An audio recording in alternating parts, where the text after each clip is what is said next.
Hello everyone, code shift starters 172 उसका problem number C discuss करने जा रहे हैं। Third problem. So problem statement क्या बोलता है कि अपने पास एक एरे है और उसके अपन को स्ट्रीक वैल्यू फाइंड करनी है। तो स्ट्रीक वैल्यू की डेफिनेशन उन्होंने इधर दी है कि it is the maximum length of a non decreasing सब एरे।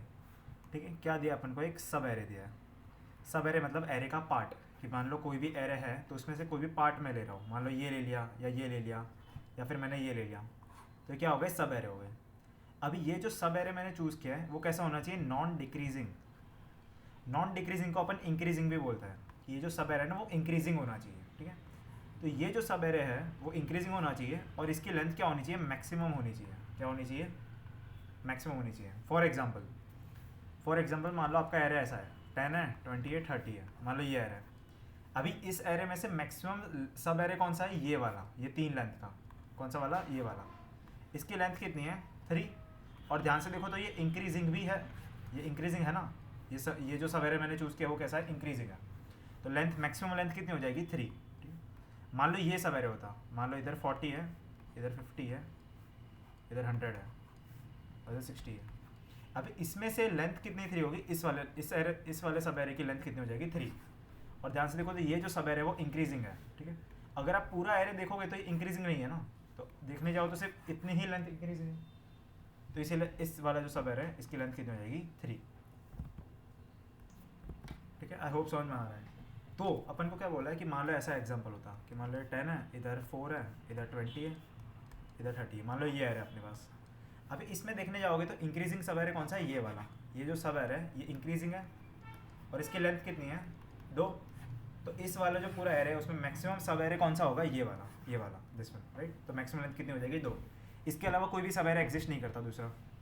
अभी इन्होंने क्या बोला है कि मैं कोई भी ए ऑफ आई को किससे मल्टीप्लाई कर सकता हूँ? एक्स से। कि ए ऑफ आई को अपन किससे मल्टीप्लाई कर सकते हैं? एक्स से। देखो क्वेश्चन में लिखा है कि अपन एक ऑपरेशन कर सकते हैं at most once. You can select an index and update A of I by multiplying it with X. तो ए ऑफ आई को अपन किससे चेंज कर लेंगे? ए ऑफ आई इंटू एक्स से। और फिर अपन को मैक्सिमम स्ट्रीक वैल्यू फाइंड करनी है। ठीक है, क्या बोला मैंने कि ए ऑफ आई को अपन किससे मल्टीप्लाई करेंगे? एक्स से। तो मान लो एक्स की वैल्यू क्या है? 5 है। मान लो एक्स की वैल्यू 5 है और मैंने ये वाला जो इंडेक्स है, ये वाला जो फर्स्ट इंडेक्स है 0 1 2 3, ये जो फर्स्ट इंडेक्स है, ये फर्स्ट इंडेक्स को मैंने किससे मल्टीप्लाई कर दिया? 5 से। तो ये 4 कट के क्या हो जाएगा? 20 हो जाएगा। 4 5 20। अब देखो, अब पूरा जो एरे है, अब देखो पूरा एरे में से मैक्सिमम सब एरे कौन सा है? ये पूरा ही सब एरे है। ध्यान से देखो लेंथ कितनी हो जाएगी? 4। ये पूरा सब एरे इंक्रीजिंग है। 20 इज़ ग्रेटर देन 10, सही है। 20 इज़ ऑल्सो ग्रेटर देन 20, ये भी सही है। Greater than equal to, right. Increasing का मतलब क्या होता है कि a of i should be greater than equal to a of i plus, मतलब less than equal to a of i plus 1 is less than equal to a of i plus 2, और ऐसे चलता रहता है ना। कि करंट एलिमेंट जो है वो छोटा होना चाहिए इस वाले एलिमेंट से, या तो मैं ऐसा बोल दूँ कि ए ऑफ आई जो आई प्लस 1 है वो इससे बड़ा होना चाहिए, राइट। ऐसा वो बोल सकते हैं। तो इंक्रीजिंग की डेफिनेशन है ना ये। तो ये देखो 20 इज़ ग्रेटर देन 10, सही है। 20 is greater than equal to 20, ये भी सही है। 30 इज़ ग्रेटर देन 20, ये भी सही है। तो देखो पूरा लेंथ हो गया ना, पूरा सब एरे हो गया। तो मैक्सिमम सब एरे कौन सा एग्जिस्ट करता है? 4 लेंथ का। तो मैंने किसको मल्टीप्लाई किया? इस वाले 4 को। और ये ऑपरेशन जो है वो आप एक ही बार लगा सकते हो, एट मोस्ट वंस लगा सकते हो। आई होप क्वेश्चन समझ में आ गया होगा। तो इसका सोल्यूशन डिस्कस करते हैं। देखो ये जो सोल्यूशन है ना, बहुत ब्रूट फोर्स सोल्यूशन लगाया मैंने। और अब कंस्टेंट देखोगे तो ऑफ एन स्क्वायर कंस्टेंट है, 10⁻³ ही है। तो ऑफ एन स्क्वायर में चल जाएगा। तो इधर से मेरे को इंट्यूशन आ गया कि ब्रूट फोर्स में आप 2 लूप लगा सकते हो। तो मैंने क्या चेक किया कि मैंने सारे सब एरेस देख लिए, ऑल सब एरेस को मैं चेक कर रहा हूँ। कि मान लो ये जो एरे था 10 है, इधर 4 है, इधर 30 है, इधर 40 है, इधर 50 है। मान लो ये एरे है और x की वैल्यू उन्होंने दी है 5। तो मैं क्या करूँगा? इस वाले जो एलिमेंट है उसको किससे मल्टीप्लाई कर दिया मैंने? 5 से। तो इसकी नई वैल्यू क्या हो जाएगी? 20 होगी। और फिर चेक करो कि 20 is greater then 10, 30 is greater then 20, 40 is greater then 30, 50 is greater then 40। तो मैक्सिमम लेंथ कितनी हो जाएगी? मैक्सिमम लेंथ कितनी हो जाएगी? 5। तो ये देखो ये आंसर आ गया ना अपना। तो क्या किया मैंने? मैं सारे सब एरे चेक कर रहा हूँ। मैंने आई को इधर से स्टार्ट किया और जे को इधर से स्टार्ट किया। फिर मैं क्या चेक करूँगा कि ए ऑफ जे अगर ग्रेटर देन इक्वल टू है ए ऑफ जे माइनस 1 से, कि करंट एलिमेंट जो है ए ऑफ जे अगर वो ग्रेटर देन है प्रीवियस एलिमेंट से, ए ऑफ जे माइनस 1 से, तो फिर आप काउंट को बढ़ा दोगे, तो फिर आप काउंट प्लस प्लस कर लो। वरना करंट एलिमेंट नहीं है। तो मैंने क्या चेक किया कि अगर उसको x से मल्टीप्लाई करता हूँ मैं, किसको? करंट एलिमेंट को। अगर मैंने x से मल्टीप्लाई किया और फिर वो ग्रेटर हो जाता है प्रीवियस एलिमेंट से, तो फिर काउंट प्लस प्लस कर सकते हैं अपन। तो काउंट प्लस प्लस कर सकते हैं ना अपन, वरना क्या कर देंगे, ब्रेक कर देंगे। देखो ये लॉजिक क्या बोलता है, देखो मान लो ये जो एरे था 10 है, इधर 4 है, इधर 30 है, इधर 40 है, इधर 50 है, और x की वैल्यू 5 थी, राइट, x की वैल्यू 5 है। तो मैंने किसको मल्टीप्लाई किया, इस वाला जो 4 है इसको मल्टीप्लाई किया मैंने 5 से, तो इसको 5 से मल्टीप्लाई करोगे तो कितना हो जाएगा 20, और फिर ये ग्रेटर देन है 10 से, राइट, फिर ये 10 से ग्रेटर देन है। बट मान लो इधर 4 नहीं इधर 1 होता, और अगर 1 को आप 5 से मल्टीप्लाई करोगे तो इधर 5 आ जाएगा। बट देखो स्टिल ये ग्रेटर देन नहीं है, 5 इज़ नॉट ग्रेटर देन 10, तो ये सवेरे तो नहीं होगा ना, इसलिए मैंने क्या कर दिया, ब्रेक कर दिया। क्या कर दिया मैंने, ब्रेक कर दिया। आई होप समझ में आ रहा है कि आगे चेक करने का फिर नीड ही नहीं है ना कुछ, कि अगर x से मल्टीप्लाई करने छता भी, मतलब x को मल्टीप्लाई करने के सिवाय भी अगर वो नहीं हो रहा ग्रेटर देन, तो पॉसिबल ही नहीं है, इसलिए मैंने क्या कर दिया, ब्रेक कर दिया। आई होप समझ में आ रहा है, ठीक है। तो ये क्वेश्चन हो गया, तो इसका कोड करते हैं, देखो C++ का कोड पहले करते हैं। तो टेस्ट केस को इनपुट लेना है, int मल्टी माइनस माइनस, इसको इनपुट लेंगे, इनपुट फॉर्मेट पढ़ लो, n और x को इनपुट लेना है। इनपुट फॉर्मेट क्या बोलता है, n और x को इनपुट लेना है। फिर एक एरे बनाना है n साइज का, तो मैं वेक्टर बना रहा हूँ C++ में, i less than n i++, सीन कैसे करेंगे a ऑफ i को, तो इनपुट हो गया। अभी देखो सारे सब एरे में चेक करना है, तो मैं सब एरे आई होप निकालना आपको आता है, तो कैसे निकालते, याद है, पढ़ा होगा कि जे की लूप से स्टार्ट करोगे i+1 से, तो ये सारे सब एरेस को काउंट करने के लिए अपन यूज़ करते हैं, 2 लूप्स, ठीक है। आई होप क्वेश्चन समझ में आ रहा है, मतलब अप्रोच समझ में आ रही है। तो देखो मैंने क्या चेक किया कि अगर करंट एलिमेंट जो है वो अगर प्रीवियस एलिमेंट से ग्रेटर देन है तो काउंट को बढ़ा देंगे, ठीक है। देखो काउंट की इनिशियल वैल्यू कितनी है, 1 है। देखो काउंट को 1 इसलिए लिया है मैंने, बिकॉज ध्यान से देखोगे तो ये जो 10 है, 10 ये 10 है, वो खुद में एक सब एरे तो होगा ही ना, तो खुद में तो वो खुद में सब एरे होगा ही, इसलिए काउंट की इनिशियल वैल्यू मैंने 1 ले ली। और जैसे ही मान लो इधर 20 होता, तो 20 is greater then 10, 20 is greater then 10, तो फिर काउंट को आप प्लस प्लस कर दोगे, तो काउंट की वैल्यू कितनी हो जाएगी, 2 हो जाएगी। वैसे कर रहे हैं अपन, ठीक है। सो काउंट इक्वल टू 1 है। और एल्स मैंने क्या चेक किया कि अगर a ऑफ j को अगर आप x से मल्टीप्लाई करते हो और फिर वो j-1 से ग्रेटर होता है, तो भी आप काउंट प्लस प्लस कर लोगे, वरना क्या कर देंगे अपन, ब्रेक कर लेंगे। और देखो काउंट जो भी निकला, काउंट जो भी आ रहा है उसको मैक्सी से कंपेयर करते जाएंगे ना, अपन को मैक्सिमम सब एरे की लेंथ फाइंड करनी है ना, तो maxi equal to max of maxi comma count, ये अपन करते जाएंगे। और मैक्सी की इनिशियल वैल्यू कितनी है, 0 है, राइट, मैक्सी से कंपेयर कर देंगे, हो गया। और सी आउट कैसे करोगे मैक्सी को, बस इतना ही कोड था, ठीक है। अभी देखो इसमें प्रॉब्लम क्या है कि अपन ये जो मल्टीप्लाई कर रहे हैं वो अपन को एक ही बार करना है, राइट। तो एक ही बार करना है, तो उसके लिए अपन क्या यूज़ करेंगे, फ्लैग का कॉन्सेप्ट यूज़ करेंगे कि फ्लैग इनिशियली 0 है, और अगर फ्लैग 1 हो जाता है, अगर फ्लैग 0 है तभी आप ये ऑपरेशन करोगे। और मैंने फ्लैग को क्या कर दिया, 1 कर दिया, कि अगर फ्लैग 0 है, देखो इनिशियली फ्लैग 0 है तभी आप ये ऑपरेशन कर सकते हो ना। ऑपरेशन क्या किया मैंने, a ऑफ j को किससे मल्टीप्लाई किया मैंने, x से। ऑपरेशन क्या है मेरा, ये ऑपरेशन है ना मेरा ऑपरेशन। और ये कितनी बार करोगे, ओनली वंस, ओनली वंस। आप एक ही बार ऑपरेशन करोगे ये वाला, तो मैंने ये ऑपरेशन कर लिया, और फ्लैग को क्या कर दिया मैंने, 1 कर दिया। अभी देखो अगर फ्लैग 1 हो जाता है, अगर फ्लैग की वैल्यू क्या हो जाती है, 1 हो जाती है, तो उसका मतलब क्या है कि एक ऑपरेशन हो गया है, एक ऑपरेशन हो गया है, तो मतलब एरे चेंज हो गया ना, एरे मॉडिफाई हो गया, तो एरे को वापस ओरिजिनल बनाना पड़ेगा। देखो मैं एरे में किसको चेंज कर रहा हूँ, एक्स से मल्टीप्लाई कर दिया ना उसको। मान लो इधर जो 4 था, इधर 4 था, राइट, तो इसको मैंने किससे मल्टीप्लाई किया, 5 से, तो नई वैल्यू क्या हो गई इसकी, 20 हो गई। तो मैंने एरे को चेंज कर दिया ना, तो एरे को वापस ओरिजिनल बनाना पड़ेगा, मेरे को वापस इधर 4 लाना पड़ेगा ना। तो मैंने एक ओरी नाम का एक एरे बनाया, ओरी मतलब ओरिजिनल, राइट। सो एक और अपन एरे बना रहे ओरिजिनल नाम का, vector int original equal to a. मैंने ए जो है ना उसको ओरिजिनल में ले लिया, मतलब एक ओरिजिनल वेक्टर है, और उसको अपन ए इक्वल टू ओरिजिनल कर देंगे, बस इतना ही क्वेश्चन था, ठीक है। दूसरी चीज़ अपन ब्रेक कर रहे हैं ना, उसके पहले भी आप मैक्सी को चेक कर लो एक बार, ठीक है। एक और बार अपन ऐसा लिख देंगे, maxi equal to max of maxi comma count, maxi comma count. तो एक और बार अपन ब्रेक करने से पहले भी चेक कर लेंगे, बस हो गया, और फिर मैक्सी को प्रिंट कर देंगे, ठीक है। तो बस ये फ्लैग का कॉन्सेप्ट एक ही बार यूज़ करना था ना एरे को, इसलिए अपन ने फ्लैग का कॉन्सेप्ट यूज़ किया। आई होप समझ में आ रहा है, ठीक है। देखो चल गया, सबमिट करो, ठीक है। बेसिक जो इफ एल्स थी वो इतनी ही थी, ये फ्लैग इसीलिए यूज़ किया अपन ने क्योंकि एक ही बार ऑपरेशन करना है ना। देखो चल गया, करेक्ट आंसर। जावा का कोड करते हैं। सो पहले बेसिक अपन लिख लेते हैं, उसके बाद मैं समझाता हूँ। स्कैन है system dot in t equal to ऐसे dot next while t minus minus not 0, ठीक है। देखो इनपुट फॉर्मेट पढ़ लो, पहले किसको इनपुट लेना है, एन और एक्स को, ठीक है। सो पहले एन को इनपुट लेना है और फिर एक्स को इनपुट लेना है, ठीक है। सो एन और एक्स को इनपुट ले लिया, फिर एरे बनाना अपन को कितनी साइज़ का, एन साइज़ का। सो एन साइज़ का एरे ले लिया और फिर एरे को इनपुट लेना है, i plus plus a of i equal to s c dot next, ठीक है। सो एरे को इनपुट ले लिया। अभी सारे सब एरे में चेक करना है मेरे को, तो मैंने लूप लगाई, ठीक है। I equal to 0, i less than n, i plus plus, ठीक है। ये मैंने लूप लगाई। फिर आई होप सब एरे की लूप लगानी आपको आती है। तो जे की लूप कहाँ से स्टार्ट करोगे, आई प्लस 1 से, जे लेस देन एन, जे प्लस प्लस, ठीक है। मैंने क्या चेक किया, देखो बेसिक कंडीशन क्या थी मेरी, कि अगर ऑलरेडी अगर वैलिड है a of j equal to a of j minus one, मतलब ऑलरेडी वैलिड है, ऑलरेडी वैलिड है, तो फिर काउंट प्लस प्लस कर लोगे आप। काउंट की इनिशियल वैल्यू कितनी है, 1 है। काउंट की इनिशियल वैल्यू कितनी है, 1 है।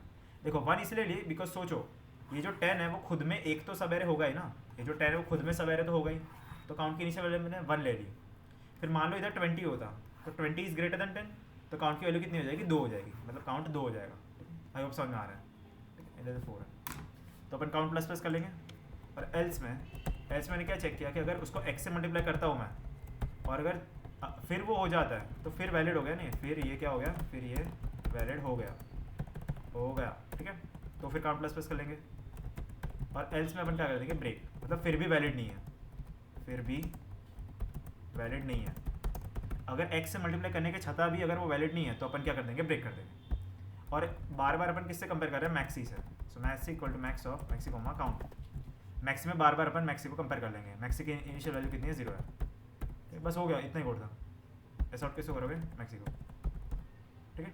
दूसरी चीज़ देखो, मल्टीपल चीज़ें ब्रेक करने से पहले भी अपन एक बार है ना मैक्सी से उसको कंपेयर कर लेंगे, ठीक है। एक बार इधर भी वापस अपन ये मैक्सी से कंपेयर कर लेंगे। ये क्यों कर रहे हैं, क्योंकि ब्रेक करने से पहले भी एक बार मैक्सी को कंपेयर करना पड़ेगा ना, वरना ब्रेक करोगे तो फिर ये लाइन एग्जीक्यूट नहीं होगी, ये वाली लाइन एग्जीक्यूट नहीं होगी, इसलिए अपन इधर भी मैक्सी से कंपेयर कर रहे हैं उसको, ठीक है। आई होप समझ में आ रहा है। फिर ये जो ऑपरेशन है एक्स ए ऑफ जे को किससे मल्टीप्लाई किया मैंने, एक्स से, ठीक है। ये जो 4 है उसको किससे मल्टीप्लाई किया, 5 से, तो इसकी नई वैल्यू क्या हो जाएगी, 20, ठीक है। तो उधर मैं करूँगा, क्या करेंगे अपन, इधर मैंने क्या लिखा कि ए ऑफ जे को मैंने किससे मल्टीप्लाई किया, एक्स से। अभी ये जो ऑपरेशन है a of J into x, ये कितनी बार होना चाहिए, एक ही बार होना चाहिए। क्वेश्चन में अपन को लिखा है कि एक ही बार करना है, एटमोस्ट वंस। तो मैंने फ्लैग का कॉन्सेप्ट यूज़ किया कि अगर फ्लैग की वैल्यू 0 है, अगर फ्लैग की वैल्यू 0 है तभी आप ये ऑपरेशन करोगे। देखो इनिशियली फ्लैग की वैल्यू कितनी है, 0 है। अगर फ्लैग की वैल्यू 0 है तभी आप ये ऑपरेशन करोगे, और फ्लैग को क्या कर दिया मैंने, 1 कर दिया। देखो तो अपन ने क्या कर दिया, एरे को मॉडिफाई कर दिया कि ये जो 4 था उसकी जगह मैंने क्या कर दिया, 20 कर दिया। फिर जब दूसरा सब एरे आएगा तो मेरे को वापस 4 चाहिए ना इधर, ठीक है। तो मैंने क्या चेक किया कि अगर फ्लैग 1 हो गया उसका मतलब क्या है कि एरे मॉडिफाई हो गया, array is modified. Array modify हो गया ना, तो मेरे को वापस एरे को ओरिजिनल बनाना पड़ेगा। तो मैंने एक एरे लिया ओरी नाम का, ओरी मतलब ओरिजिनल, तो मैंने एक एरे बनाया ओरिजिनल नाम का। ये एरे है और किसका क्लोन है, वो ए का क्लोन है। तो ये जो ओरिजिनल क्लोन है ना उसको अपन वापस ओरिजिनल बना देंगे, ठीक है। देखो ओरिजिनल क्यों यूज़ किया, क्योंकि जो 4 है उसकी जगह मैंने 20 कर दिया ना, तब ये जो पूरा एरे है वो मॉडिफाई हो गया, ये पूरा एरे मॉडिफाई हो गया। तो जब दूसरा सब एरे जब आएगा तब उसके लिए ओरिजिनल एरे चाहिए ना मेरे को, तो इसलिए मैंने ओरी लिख दूंगा इधर, ए इक्वल टू ओरी। कहाँ पे, इधर, ए इक्वल टू ओरी। अभी ए इक्वल टू ओरी मत लिखना, सिर्फ आप ए इक्वल टू ओरी डॉट क्लोन लिखना पड़ेगा जावा में। आपको ये ध्यान रखना है, हर बार क्लोन करना ज़रूरी है वरना नहीं होगा, ठीक। बस हो गया, इतना कोड था, ठीक है। सो चलाओ इसको, देखते हैं 433 सबमिट। आई होप समझ में आ रहा है। देखो बेसिक इफेक्ट्स तो इतनी ही थी। ये फ्लैग इसीलिए यूज़ किया अपन ने बिकॉज अपन को, देखो करेक्ट आंसर, बिकॉज अपन को एक ही बार ऑपरेशन करना है, तो उसके लिए अपन ने फ्लैग यूज़ किया, ठीक है। और फिर ये ओरिजिनल वाला क्यों यूज़ किया, बिकॉज एरे अपना मॉडिफाई हो गया है, तो अपन को ओरी में स्टोर करना पड़ेगा उसको ओरिजिनल में, ठीक है। तो ये भी चल गया, ठीक है। आई होप समझ में आ रहा है। अभी ये जो क्वेश्चन है ना उसको एक और मेथड से कर सकते हैं, सेकंड मेथड भी है इसकी। सेकंड मेथड काफ़ी सिंपल भी है। देखो मैंने क्या लिखा है कि मान लो ये जो एरे था, ये एरे है अपने पास, ठीक है। और एक्स की वैल्यू उन्होंने क्या दी है, 5 दी है। तो मैंने इसको किससे मल्टीप्लाई कर दिया, मैंने 5 से, तो नई वैल्यू क्या हो गई, 20। फिर मैं पूरे एरे में से मैक्सिमम लेंथ फाइंड कर लूँगा, मैक्सिमम स्ट्रीक फाइंड कर लूँगा मैं। मैक्सिमम क्या फाइंड करना है अपन को, स्ट्रीक फाइंड करना है। तो ध्यान से देखो तो मैक्सिमम स्ट्रीक कितनी होगी, 5। मैक्सिमम स्ट्रीक कितनी हो जाएगी, 5। कैसे, 20 is greater then 10, 30 is greater then 20, 40 is greater then 30, 50 is greater then 40। तो मैक्सिमम स्ट्रीक कितनी होगी अपन की, 5। तो अपन मैं क्या करूँगा, मैं हर एक ए ऑफ आई को एक्स से मल्टीप्लाई करूँगा। क्या करेंगे, एवरी ए ऑफ आई को अपन क्या कर देंगे, ए ऑफ आई इंटू एक्स। तो मैंने पहले ये कर दिया, और फिर मैं क्या फाइंड कर लूँगा, मैक्सिमम स्ट्रीक फाइंड कर लूँगा फॉर दैट एरे, कि हर एक ए ऑफ आई को अपन एक्स से मल्टीप्लाई करेंगे और फिर मैक्सिमम स्ट्रीक फाइंड कर लेंगे। देखो ये रन कैसे होगा, 10 4 30 40 50, ठीक है, ये एरे था, एक्स की वैल्यू क्या है 5 है, तो मैंने क्या किया, देखो एक्स की वैल्यू 5 है, तो मैंने ये जो 10 है ना उसको 5 से मल्टीप्लाई कर दिया, तो इसकी वैल्यू क्या हो जाएगी 50। अभी ये जो एरे बना है उसमें से मैक्सिमम स्ट्रीक फाइंड कर लेंगे अपन। देखो 4 इज ग्रेटर देन 50 नहीं होता, 30 ग्रेटर देन 40 होता है, 40 ग्रेटर देन 30 होता है, 50 ग्रेटर देन 40 होता है, तो मैक्सिमम लेंथ कितनी है 4 है। देखो तो मैक्सिमम की वैल्यू क्या हो जाएगी 4, मैक्सिमम की वैल्यू क्या हो जाएगी 4। कौन सा वाला सवेर है, ये वाला सवेर है, ये वाला, ठीक। आई होप समझ में आ रहा है। फिर देखो फिर क्या होगा, जब दूसरी बार एरे चलेगा तो मैंने 4 को मल्टीप्लाई कर दिया 5 से, तो इसकी नई वैल्यू क्या हो जाएगी 20, और फिर अपन स्ट्रीक फाइंड करेंगे। 20 ग्रेटर देन 10 होता है, 30 ग्रेटर देन 20 होता है, 40 ग्रेटर देन 30 होता है, 50 ग्रेटर देन 40 होता है, तो मैक्सिमम लेंथ कितनी हो जाएगी 5। फिर देखो फिर क्या होगा, फिर अपन ने 30 को मल्टीप्लाई कर दिया 5 से, तो इसकी वैल्यू कितनी हो जाएगी 150, 150।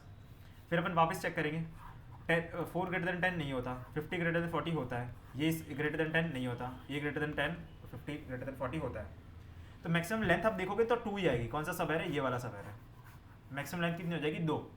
इसके अलावा कोई भी इंक्रीजिंग सवेरे नहीं है, सोचो ध्यान से, कोई भी इंक्रीजिंग सवेरे नहीं है ना, तो मैक्सिमम सवेरे कौन सा हो जाएगा, ये वाला, या ये वाला ले सकते हो या तो फिर ये वाला भी ले सकते हो, दोनों में से कोई भी एक ही है, तो लेंथ कितनी हो जाएगी 2, तो स्टिल मैक्सिमम वैल्यू कौन सी है 2 है। सो बस यही कर रहे हैं अपन, एवरी ए ऑफ आई को अपन एक्स से मल्टीप्लाई कर देंगे और फिर मैक्सिमम स्ट्रीक फाइंड कर लो। देखो कोड करते हैं, समझ में आ जाएगा। सो C++ का कोड पहले करते हैं। सो देखो क्या बोला मैंने कि ये सारा लॉजिक आप हटा सकते हो, ये सब हटा दो। देखो क्या करूँगा मैं कि मैंने ए ऑफ आई को किससे मल्टीप्लाई किया, मैंने एक्स से, ए ऑफ आई इंटू एक्स, और फिर अपन मैक्सिमम स्ट्रीक फाइंड कर लेंगे। फाइंड स्ट्रीक कौन से एरे में से, ए वाले एरे में से, तो मैंने एक फंक्शन बनाया फाइंड स्ट्रीक वाला, जो क्या फाइंड करेगा, स्ट्रीक फाइंड करेगा। देखो ये सब हटा सकते हो आप, तो देखो फंक्शन बनाते हैं अपन एक फाइंड स्ट्रीक का, कि एरे में से फाइंड स्ट्रीक कैसे करोगे। सो अपने पास एक वेक्टर है, देखो सिंपल ही है, फाइंड स्ट्रीक कैसे कर रहे हैं अपन, कि अगर ए ऑफ आई जो है, ये ए ऑफ आई है, अगर i-1 से ग्रेटर है तो काउंट प्लस प्लस, ठीक है। सो मैंने लूप लगाई, i = 1 से लूप चलाएंगे, सोचो ए डॉट साइज, i = 1 से क्यों चलाएंगे, बिकॉज 0 से चलाओगे तो चेक नहीं कर पाओगे ना, तो ए ऑफ आई को मैंने चेक किया ए ऑफ i-1 से, तो ये वैलिड है, तो काउंट प्लस प्लस, वरना अपन क्या कर लेंगे, max = max of maxi comma count, और काउंट को इनिशियल क्या कर दिया, 1 कर दिया, काउंट को वापस अपन ने ओरिजिनल बना दिया, मतलब इनिशियलाइज वापस कर दिया 1 से, ठीक है। बस और रिटर्न कैसे करेंगे, मैक्सी को, ठीक है। तो देखो काउंट बनाना पड़ेगा, तो इनिशियल काउंट की वैल्यू कितनी है 1 है, इनिशियल एक सवेरे तो हो गई, और मैक्सी की वैल्यू कितनी है 0 है, ठीक है। सो बस इतना ही कोड था। अभी इसमें भी एक कैच है कि आपको वापस ये एक और बार लास्ट में चेक करना पड़ेगा, ठीक है, एक और बार अपन को मैक्सिको का वापस चेक करना पड़ेगा काउंट प्लस प्लस, तो ये होगा। या तो फिर अगर आपको ये नहीं करना तो आप ये कर सकते हो कि बार बार अपन मैक्सी से कंपेयर कर लेंगे काउंट को, ठीक है। तो ये भी वैलिड है, ये अच्छा है कि काउंट की वैल्यू 1 बना दी मैंने, और maxi = max of maxi comma count, simple. Return किस हो गया अपन ने, मैक्सी को, तो ये फाइंड स्ट्रीक फंक्शन है, तो अपन हर एक एलिमेंट को एक्स से मल्टीप्लाई करेंगे और फिर फाइंड स्ट्रीक करते जाएंगे, ठीक है। अभी इसमें प्रॉब्लम क्या है कि एक्स को मल्टीप्लाई करोगे तो एरे मॉडिफाई हो गया है, ठीक है। एरे क्या हो गया, मॉडिफाई हो गया। देखो इसमें भी सेम चीज़ है, एरे मॉडिफाइड हो गया ना, तो अपन को ओरिजिनल वैल्यू उसकी स्टोर करनी पड़ेगी, ए ऑफ आई = ये, और फिर ए ऑफ आई = ओरिजिनल। मैंने ओरिजिनल वैल्यू स्टोर करके रखी है, और फिर एरे को वापस ओरिजिनल बना देंगे अपन, ठीक है। बस इतना ही कोड था, सबमिट करो इसको, ये भी चल जाएगा, ये भी अच्छा कोड था, ठीक है। देखो सेम आंसर आ रहा है, ठीक है। हर एक ए ऑफ आई को एक्स से मल्टीप्लाई किया और फिर फाइंड स्ट्रीक करते जाएंगे अपन, बार बार स्ट्रीक फाइंड कर रहे हैं, तो ये भी चल गया। आई होप समझ में आ रहा है। जावा का कोड करते हैं। सो क्या बोला मैंने कि हर एक ए ऑफ आई को अपन एक्स से मल्टीप्लाई करेंगे। देखो ये सब हटा सकते हो आप, ये भी हटा दो, सब हटा ही दो। देखो क्या करेंगे अपन, हर एक ए ऑफ आई को किससे मल्टीप्लाई किया मैंने, एक्स से। अभी देखो मैं स्ट्रीक फाइंड कर लूँगा, तो मैंने मैक्सी से किसका कंपेयर कर दिया, स्ट्रीक से। तो मैंने एक फंक्शन बनाया फाइंड स्ट्रीक, किसके से फाइंड स्ट्रीक बनेगा, एरे में से। तो देखो कोई भी एरे है, मान लो ये एरे है, उसमें से फाइंड स्ट्रीक कैसे बनेगा कि मैक्सिमम स्ट्रीक फाइंड करनी है मेरे को, राइट। तो मैक्सिमम स्ट्रीक कैसे मिलेगी मेरे को कि कोई भी ए ऑफ आई है तो उसको मैं ए ऑफ i-1 से कंपेयर करता जाऊँगा, और फिर अगर ग्रेटर है तो काउंट प्लस प्लस कर देंगे, राइट। मैक्सिमम स्ट्रीक फाइंड करनी है, तो मैंने एक फंक्शन बनाया फाइंड स्ट्रीक का, तो public static int find streak, किसमें से फाइंड स्ट्रीक करनी है, एरे में से। तो देखो क्या बताया मैंने कि लूप लगाएंगे अपन 1 से लेकर एरे की लेंथ तक, a dot length, sorry i plus plus. क्या चेक करेंगे, अगर a of i is greater than a of i minus one, current element अगर प्रीवियस एलिमेंट से ग्रेटर है तो काउंट को क्या कर देंगे अपन प्लस प्लस, एल्स काउंट को क्या कर देंगे अपन 1। कि मान लो ये जो 4 है अगर ये 10 से ग्रेटर देन होता, मान लो इधर 20 होता, मान लो इधर 50 होता, तो ये ग्रेटर देन होता तो काउंट को क्या कर देंगे प्लस प्लस। बट ये ग्रेटर देन नहीं है तो काउंट को क्या कर देंगे अपन 1 मतलब यही सब एरे है अब, ठीक है। इनिशियल पहले ये सब एरे था, अब कौन सा सब एरे है, ये वाला, ठीक है। तो काउंट को 1 कर देंगे और बार बार अपन किससे कंपेयर कर लेंगे, मैक्सी से, मैक्सी को काउंट। आई होप आपने ऐसे क्वेश्चंस किए होंगे, रिटर्न मैक्सी, ठीक है, जिसमें अपन मैक्सिमम सब एरे की लेंथ फाइंड कर रहे हैं। तो मैक्सिमम की इनिशियल वैल्यू 1, काउंट की इनिशियल वैल्यू भी 1, ठीक है। इनिशियल काउंट कितना होगा 1, इनिशियल काउंट की वैल्यू कितनी हो जाएगी 1, ठीक है। तो बस ये हो गया और बार बार अपन फाइंड स्टिक करते जाएंगे।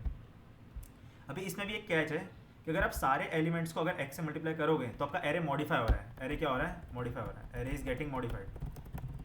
तो अपन को ओरिजिनल वैल्यू इसकी स्टोर करके रखनी पड़ेगी। तो मैंने ए ऑफ आई की ओरिजिनल वैल्यू स्टोर करके रखी है और फिर वापस अपन को ए ऑफ आई को ओरिजिनल बना देंगे। अब क्या किया मैंने कि ए ऑफ आई की ओरिजिनल वैल्यू मैंने स्टोर की है, फिर एरे को मल्टीप्लाई कर दिया अपन ने x से, राइट, ए ऑफ आई को x से मल्टीप्लाई कर दिया, फिर फाइंड स्टिक किया मैंने और फिर वापस ओरिजिनल में वैल्यू में कन्वर्ट कर देंगे, ठीक है। ये करना कंपलसरी है, ये कंपलसरी है।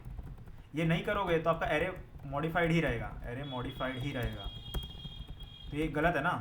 तो एरे मॉडिफाइड नहीं होना चाहिए, इसलिए अपन ने क्या करेंगे, ए ऑफ आई को ओरिजिनल कर देंगे, एरे फाई मॉडिफाइड ही करना है, ठीक है। तो कंपलसरी करना है, ओके। फिर मैक्सी को प्रिंट कर देंगे, बस इतना ही कोड था, ठीक है। फाइंड स्टिक फंक्शन इंपॉर्टेंट था, बाकी सब तो आप कर सकते हो, ठीक है। ठीक है, फाइंड स्टिक फंक्शन इंपॉर्टेंट था, बाकी सब तो आप देख सकते हो। सेकंड अप्रोच मेरे को ज़्यादा बेटर लगी, ठीक है। सबमिट करता है, ठीक है। तो चल रहा है, चल रहा है, चल जा, ठीक है, चल गया, सबमिट, करेक्ट आंसर हो। सो टाइम कॉम्प्लेक्सिटी की बात करते हैं इस वाले क्वेश्चन की। तो क्वेश्चन की टाइम कॉम्प्लेक्सिटी की बात करें तो कितना टाइम कॉम्प्लेक्सिटी लग रहा है, ऑफ n स्क्वायर। और मैंने क्या बताया स्टार्टिंग में कि आपका जो कंस्ट्रेंट्स है, कंस्ट्रेंट देखो 10⁻³ ही है, तो इस वाले केस में n स्क्वायर चल जाएगा आपका, ठीक है। तो इधर से आपको इंट्यूशन थोड़ा मिल सकता है कि अपन सारे सब एरे में चेक करते जाएंगे, ठीक है। आई होप समझ में आ रहा है, ठीक है। सो n स्क्वायर की टाइम कॉम्प्लेक्सिटी है। और स्पेस कॉम्प्लेक्सिटी की बात करो तो स्पेस कॉम्प्लेक्सिटी कितनी अपनी O ऑफ 1 है, अपन ने कोई भी एक्स्ट्रा स्पेस यूज़ नहीं की है। इसकी जो फर्स्ट वाली अप्रोच थी उसमें O ऑफ n है स्पेस कॉम्प्लेक्सिटी, फर्स्ट वाली मेथड में। पर जो सेकंड वाली मेथड है वो थोड़ी ऑप्टिमल मेथड है, तो उसमें स्पेस कॉम्प्लेक्सिटी अपन ने यूज़ नहीं की है। देखो दोनों मेथड से मैंने आपको बताया, आपको जो भी मेथड अच्छी लगे उससे आप कोड कर सकते हो। तो कीप लर्निंग, अच्छा क्वेश्चन था, काफ़ी कुछ सीखने को मिला होगा सब एरेस के बारे में। सो कीप ऑन प्रैक्टिसिंग, आपसे क्वेश्चन होते रहेंगे और I will see you in the next question. Till then keep learning, take care, bye bye.